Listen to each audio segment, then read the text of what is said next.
Bonsoir à vous toutes et à tous, mesdames, messieurs. Donc, dans cette dernière partie de l'angle mort, donc nous allons parler en cette partie football, sport. Donc, le 13 janvier prochain verra le début du tournoi continental, la CAN des joueurs locaux. Yassine Merzougui, Tarek Hafid, bonsoir à vous deux. Bonsoir. Bonsoir. Donc, c'est un événement majeur quand même. Oui. Au début, on le voyait comme un petit tournoi. Finalement, il y a l'engouement, il y a la presse internationale qui parle, il y a l'opinion publique quand même qui est impliquée. Mais surtout, beaucoup d'infrastructures, de beaux stades qui sont prêts à accueillir cette compétition. Oui, la Confédération africaine de football a changé carrément les règles d'organisation de ce tournoi CHAN. Et donc, pour vous dire, par exemple, à la télé, on va voir des matchs avec 15 caméras. Ça, c'est un scoop. D'accord. Du jamais vu en compétition africaine. Même dans les compétitions arabes, mis à part la dernière Coupe arabe au Qatar, c'est un pays qui s'entraînait quand même pour le mondial. Mais l'Algérie a mis beaucoup de moyens pour réussir cet événement. L'Algérie a deux objectifs. Réussir l'organisation et surtout aller le plus loin en compétition. Donc c'est un double challenge pour le pays. Le peuple algérien s'adapte généralement avec ce genre d'événements. Chefna Wahran, les Jeux méditerranéens, c'était une situation de fête. Mais tout le monde était satisfait, mis à part les Marocains. Bon, Maître Bauch. Maître Bauch, pourquoi on les garde sur ce continent? À côté de Tel Aviv ou la des frontières, ils n'ont rien à voir ni avec les Arabes ni avec les Africains. Les Africains, à travers l'histoire, ils veulent accéder à un certain statut. قال لك الحدود نتاعنا مغلوقه تقرب ليها الاسكاتسون ينده فيك دونك علاش تقول لي يفتح لي الحدود ما كاش وما حبيتش تجي الله لا يردك دونك سي ان بو سا il faut rester ferme معهم donc c'est la fausse note de cette compétition. Pour le reste, personnellement, je suis très optimiste pour la réussite de cet événement, surtout avec les infrastructures. Barraqi, c'est quand même un bijou. Vraiment, il a réussi le coup. Les deux stades de Barraqi, de Tizi Ouzou qui sont prêts. Il y a un autre challenge pour le stade de Douera. Donc, c'est bien ce qui se passe maintenant dans la gestion, plutôt dans la réalisation des infrastructures. Alors, vous allez voir le premier match peut-être? Non, je pense pas. Même pas. À la match télé. De l'Algérie. Non, le stade Barraqi, il est juste là. Non, je ne serai pas là. D'accord. Je ne serai pas là. Mais bon, vous allez voir un match quand même. Non, j'irai voir des matchs. J'irai certainement avec ma fille, puisqu'elle a demandé à aller voir des matchs, ce qui est déjà bien, c'est-à-dire pouvoir aller. Rosa, d'accord. Tiens, Et... comme le nom de ma mère. C'est un honneur. C'est un honneur. Donc, ce qui est important, c'est effectivement les infrastructures. C'est aussi le fait que c'est pas uniquement à Alger. C'est-à-dire que ce n'est pas un spectacle qui se verra uniquement à Alger. C'est réparti sur plusieurs villes d'Algérie, donc dans les différentes régions, donc Est, Ouest, Centre. On aurait voulu avoir aussi une belle infrastructure aussi dans le sud, par exemple à Ouarglas ou à Lora Béchar, c'est des villes quand même qui sont très importantes, où il aurait été intéressant d'avoir aussi une partie de la compétition là-bas, avec bien sûr l'obligation d'avoir une infrastructure aux normes. Il y a ça, il y a...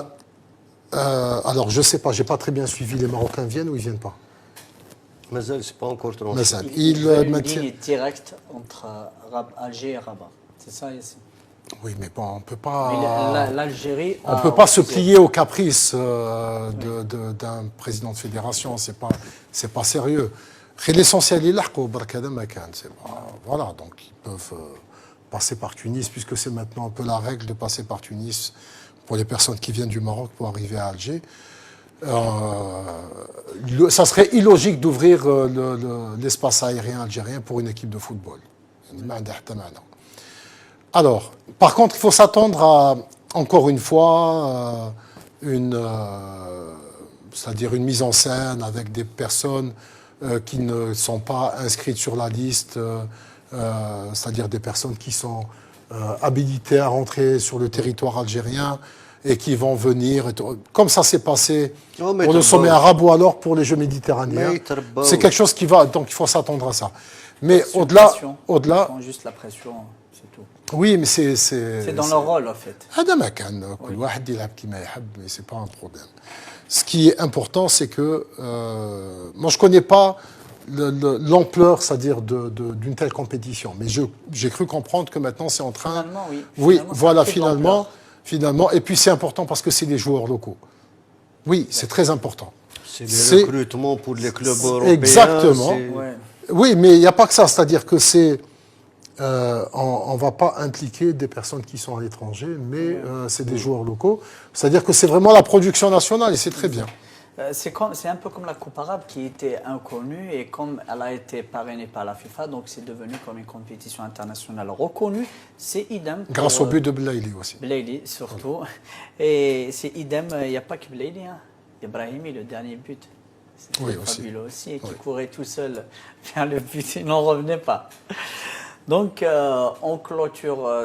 Yacine aussi va partir peut-être voir un match, non? C'est pas votre dada? Non. Si. Un bon match. En finale, peut-être, si on y sera, Inch'Allah. Si je ne serais pas... Bon, les déménagements et tout... Donnez-moi la perche pour parler Donnez-moi la transition pour parler du studio. Tu es libre, bon.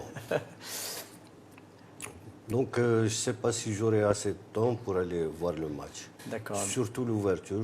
Vous êtes occupé à réorganiser la chaîne Salem, c'est ça. C'est pour cela, c'est ça la transition que j'ai demandé.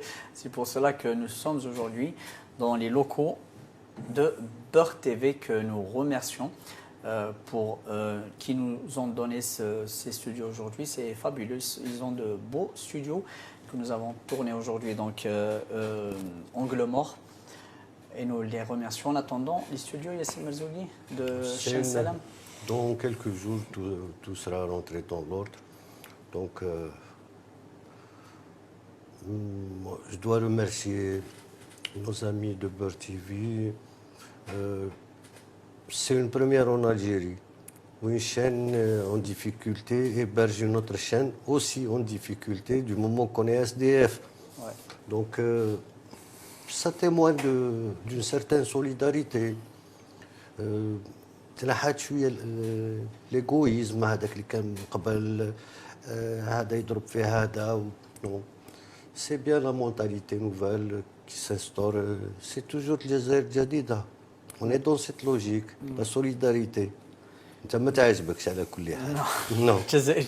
Nous allons parler justement du El Jadida, de la liberté d'expression. Non, c'est pas ça, pas aujourd'hui. Yazid, nous allons parler aussi, si vous voulez, votre déplacement à Indfla, vous voulez en parler? Oui. De samedi prochain? Je pense samedi prochain. Tout est relatif au calendrier régional. Donc je vais me déplacer exactement à Djendel. Djendel, oui, samedi quelque chose Djendel. Ça te dit beaucoup de choses. Oui.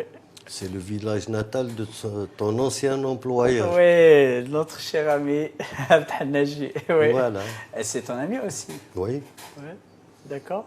Bon, mais ça, c'est une opération technique qui n'a rien à voir avec le reste. Donc, c'est pour aller aider l'équipe de Djendel, comme on a fait avec Bérin. Ouais. C'est comment trouver une solution et les aider.